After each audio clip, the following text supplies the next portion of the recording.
Ginoo mana kaninyo. Pagbasa gikan sa Santos nga Ebanghelyo sumala ni Juan.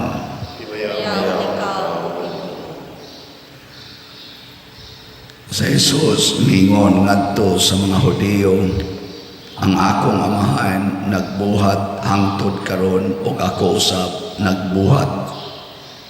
Tungod niini misamot hinuon ang tinguha sa mga kadagkuan sa mga Hudiyo sa pagpatay kaniya. Sanglit dili lamang kay gilapas niya ang balaod sa adlawng igpapahulay, kundili miingon pagayod siya nga ang Dios iyang amahan, ug sa ingon niini gipakasama niya ang iyang kaugalingon sa Dios. Busa mitubag si Jesus kanila, sultihan ko kamo, ang anak walay mahimo sa iyang kaugalingon, nagbuhat lamang siya sa nakita niya nga gibuhat sa iyang amahan. Ang gibuhat sa amahan, gibuhat usab sa anak. Kaya ang amahan nahigugma sa anak ug nagpakita ngadto sa anak sa tanan nga iyang gibuhat. Ug ipakita pagayod kaniya sa amahan ang mga butang nga labi pang kahibulungan kay niini ug mahibulong kamong tanan. Kay ingon nga banhawon sa amahan ang mga patay ug hatagag kinabuhi, banhawon usab sa anak ug hatagag kinabuhi ang buot niyang banhawon. Ang amahan dili maghukom kang bisan kinsa, kay gihatag niya sa iyang anak ang higpit nga katungod sa paghukom, aron ang tanan magpasidungog sa anak, ingon nga sila nagpasidungog sa amahan. Ang dili magpasidungog sa anak, dili usab magpasidungog sa amahan nga nagpadala kaniya. Sultihan ko kamo, ang mamati sa akong gisulti ug mutuo kaniya nga nagpadala kanako, may kinabuhing dayon. Siya dili silutan, kay nakalatas naman siya gikan sa kamatayon ngadto sa kinabuhi. Sultihan ko kamo, taliabot ang panahon ug kini miabot na, nga ang mga patay makabati sa tingog sa anak sa Dios ug mabuhi ang magpatalinghog niini. Ingon nga ang amahan mao ang tinubdan sa kinabuhi, gihimo usab niya ang iyang anak na tinubdan sa kinabuhi, ug iyang gihatagan ang anak sa katungod sa pagsilot, kay siya mauman ang anak sa tao. Ayaw kamo kahibulong niini, kay moabot ang panahon nga makadungog sa iyang tingog ang tanang mga patay nga anaa sa lubnganan, ug manggula sila sa ilang lubong. Kadtong maayog binuhatan, mabanhaw ug mabuhi, ug kadtong daotag binuhatan, mabanhaw apan silutan. Wala ako'y mahimo sa akong kaugalingon, maghukom lamang ako sumala sa isulti sa Dios kanako. Busa ang akong hukom matarong, kay wala man ako magtinguha pagbuhat sa akong kabubuton, kundili sa kabubuton sa nagpadala kanako. Ang Ebanghelyo sa Ginoo. Dayon ikaw, Kristo. Kanang tao nga hapit na mamatay, mag-anam o kalawom ang tingog. So ako nalaning dawaton nga murag dol-dol na gini mamatay. Unya nindot man sa nang gisulti ni Kristo nga basta maayo na mo binuhatan, matay man tuod, pero mo banhaw pagbalik aron magpuyo sa kinabuhing dayon. Nya kadto kunong bati og binuhatan, iyawan-on og binuhatan, mabanhaw aron silutan. Sige, lingiyay mong tupad. Ingnaw sa maron imong binuhatan, bati yawanon o Diyos nun. O na, mabitang naingon ko nga, daghan kay diha, nga nindot og tingog, wa mapagaw, pero gigamit sa pagpanglibab, gigamit sa pagpangasaba, gigamit sa pagpangaway, gigamit sa pagdaot sa ilang isig katao. O nang ako pasalamat sa Ginoo nga ang akong tingog kasagaran gigamit sa pagsangyaw sa maayong balita.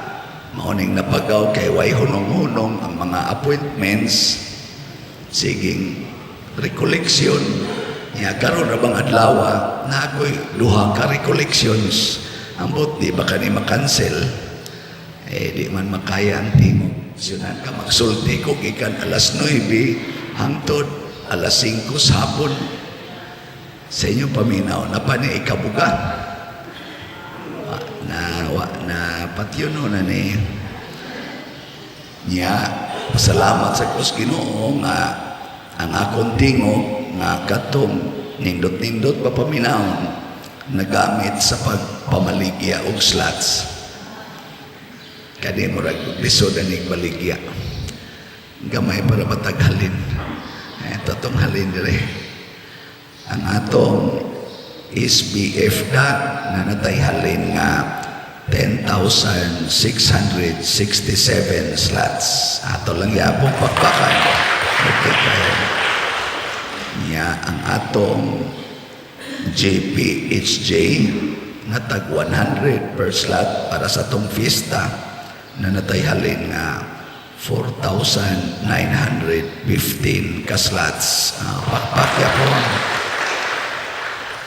Ako lang ining tiwason na kung tingog aron makapalit yung slots. Nyagwa na dyan ko'y tingog, magsinyas-sinyas na lang ko ganaana, no? Ang sama na, slots lang yapo, no? Ay na lang na, ato gining gamiton kay mamatay man kitang tanan.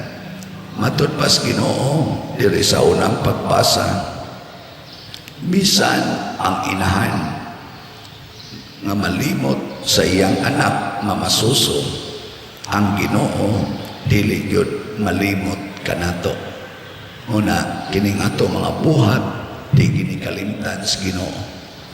Og dautan iya ginang i-record, ug maayo iya sad nang i-record. Kinsa ninyo dinhi nga mga asawa nga makasiguro nga ang inyong gibuhat sa inyong bana maayo. Taas ang kamot. Wa mo'y siguro.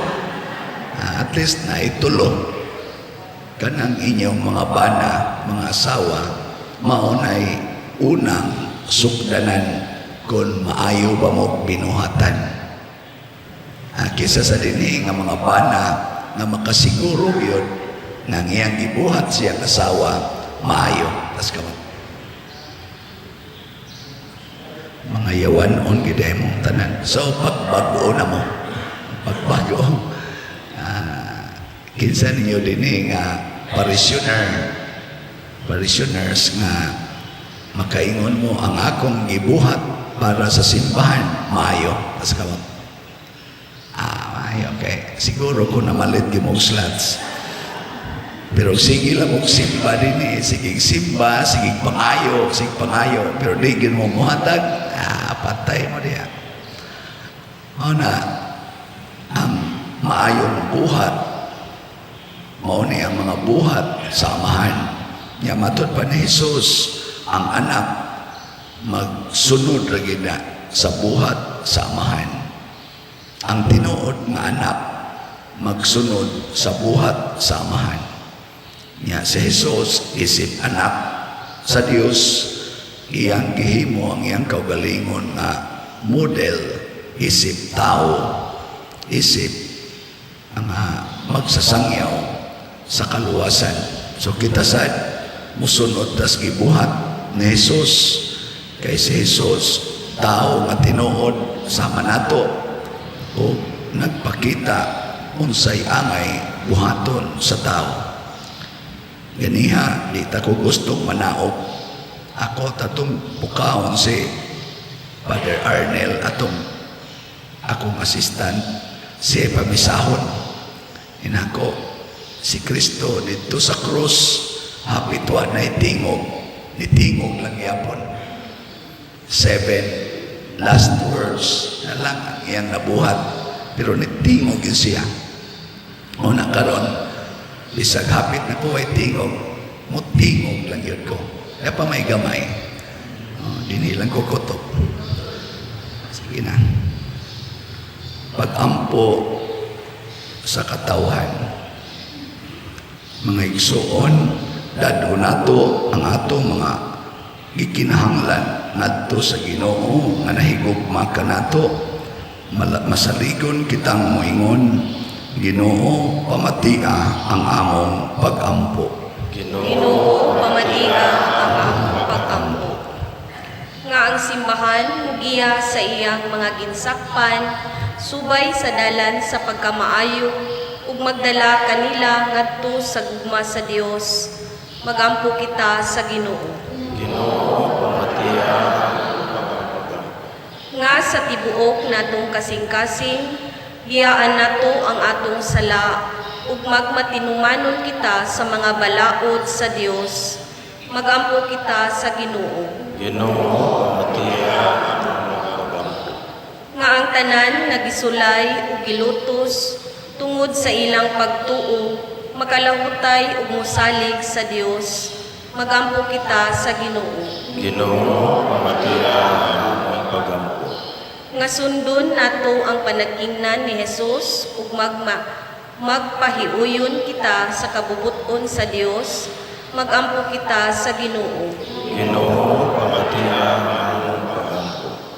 Nga si Halangdong Tifilo kamumot isipon unta sa Ginoo nga takos nga mabayaw ngadto sa altar sa mga santos. Magampo kita sa Ginoo. Ginoo, pamatia ang pag-ampo. Nga ang mga proyekto dinhi sa atong simbahan nga pinaagi sa pangama ug paggiya ni San Vicente Ferrer magmalampuson ug mahuman unta sumala sa atong mga giplano ug gipangandoy. Magampo kita sa Ginoo. Ginoo, pamatia ang pag-ampo. Nga ang tanang mga benefactors ug donors sa atong simbahan nga mihatag og financial ug lain-laing hinabang ug alang sa mga nagtrabaho dinhi sa atong mga proyekto nga hatagan unta sila sa Ginoo ug daghan pang mga grasya sa ilang kinabuhi. Malikay sila sa mga kadautan ug mulampos unta ang tanan nilang mga paningkamot. Magampo kita sa Ginoo. Ginoo, pamatia ang pag-ampo. Nga ang mga nangamatay sa katapusan makaangkon sa gisaad sa Dios ang kinabuhing tunhay. Magampo kita sa Ginoo. Ginoo, pamatia ang among pag-ampo. Langitong Amahan, tabangi kami sa among panginahanglan, ihatag kining among gipangamuyo, diyas kog magpagtuo, pinaagi ni Kristo among Ginoo. Amen.